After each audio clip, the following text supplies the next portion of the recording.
So thanks once again for dropping by the channel. If you like the content, if you're new to the channel, please hit subscribe. Share the video if you felt it was useful. Now let's get into this. Forgive the mess if you can see it. There's wires all over the place. I just got finished doing a live stream. Link to that live stream is going to be in the description. That's going to be in the comment section as well. I think it was actually one of my best live streams that I've done. Done nearly an hour of just talking. It's kind of released in audio format, so talks about all kinds of everything. Boxing, not boxing, all kinds of things. So in the description if you want to listen to it. Killed an hour. Decent quality. It's good fun doing it. I have to do more live streams. So let's get back into this. Now, I was doing a lot of videos about fighters who, in my opinion, have big problems. Not necessarily from a technical point of view, some of them from a technical point of view, like F.A. Jagba, but more so what's going on kind of outside the ring, inside the ring, who they're fighting, where they're going, etc, etc, etc. I thought to myself, why limit it just to fighters? Because there are promoters who have big problems. Big problems. And one of them I'm going to talk about now is Frank Warren. Now, Frank Warren, he's been around forever, almost at this stage. He put on some incredible cards, which he has. He's put on some great shows. Nigel Benn, Jerry McClellan. He promoted Steve Collins for a while. He took Barry Hearn out of boxing. Barry Hearn was his rival in the mid to late 90s, early 2000s. He won that. Frank Warren, Nick Grit, and he keeps on going. But now, I should probably say maybe the Box Nation is, but now I am starting to wonder, what's next for Fish Eyes? Because I made a video there about 2 weeks ago about, I asked the question, did Tyson Fury string Frank Warren along? Because Tyson Fury, when he made the comeback, he signed with Frank Warren. He had the two easy tune-up fights against Pianetta and against Safiri. Jumped in with Deontay Wilder. In my opinion, I thought he won the fight, but we'll see in the rematch what really happens. And basically then he signed with ESPN. So with ESPN, co-promotional deal with Top Rank. And since then, it's been the Tyson Fury Bob Arum story. You saw that with WWE. Bob Arum was there, president and accountant for with Tyson Fury. Frank Warren, I don't even think knew about it until after I think Tyson Fury actually went on the TV, went on WWE TV. Fury said he wanted to be a surprise, but we've really seen Warren take a step back. I don't even think he knows if he wants to take a step back, but we've seen him take a step back with regards to kind of whole Tyson Fury situation. We've seen the same with Carl Frampton. Obviously, he got Carl Frampton Windsor Park date. I was at that show. It was fun, apart from the rain. And then obviously he got in the world title fight against Josh Warrington. But obviously Frampton didn't come through that fight. It was a good fight, but he lost that fight. And ultimately then Frampton decided to go and fight on ESPN as well. He's still co-promoted by Frank Warren as far as I know. But everything that's being dealt with now, we're hearing the name Bob Arum as opposed to Frank Warren. Billy Joe Saunders, who was with Frank Warren through thick and thin, it seemed during the BT or during the Box Nation days, fighting, defending world titles in leisure centres, he jumped up and went to Matchroom. Liam Smith, who was one of the Smith brothers who probably, Frank Warren got Smith his world title. Frank Warren got him a Canelo fight in, was it the stadium in Texas? I think it was where they fought, where Spike fought Munguia. So Warren done a lot for them. They jumped ship to Matchroom as well. So when we look at the stable of fighters, we look at the quality of shows that Frank Warren's been producing, they've not been amazing. If you look at some of the prospects he has up and coming, guys like Archie Sharp, Leon Woodstock, Zelfa Barrett, they don't jump out at you as potential future stars. Not really.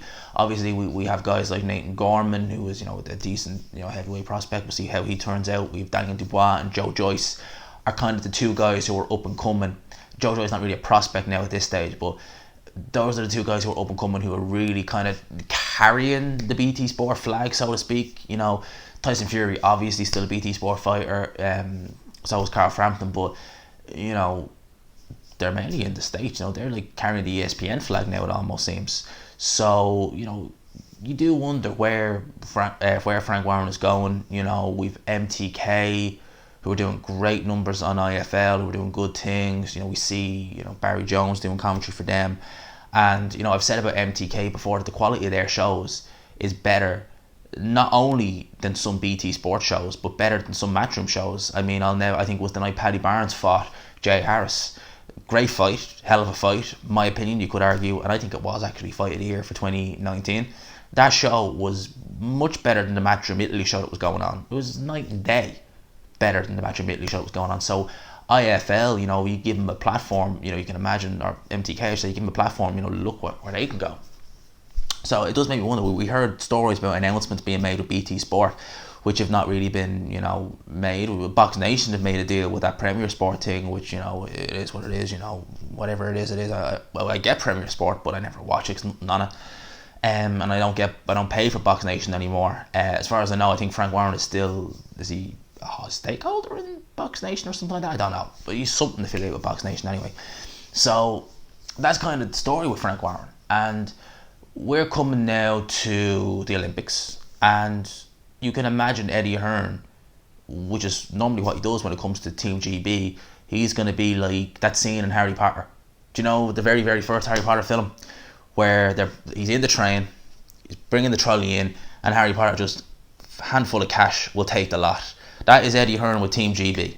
That's Eddie Hearn down with Team GB to a nutshell. Handful of cash will take the lot. There you go, onto Sky.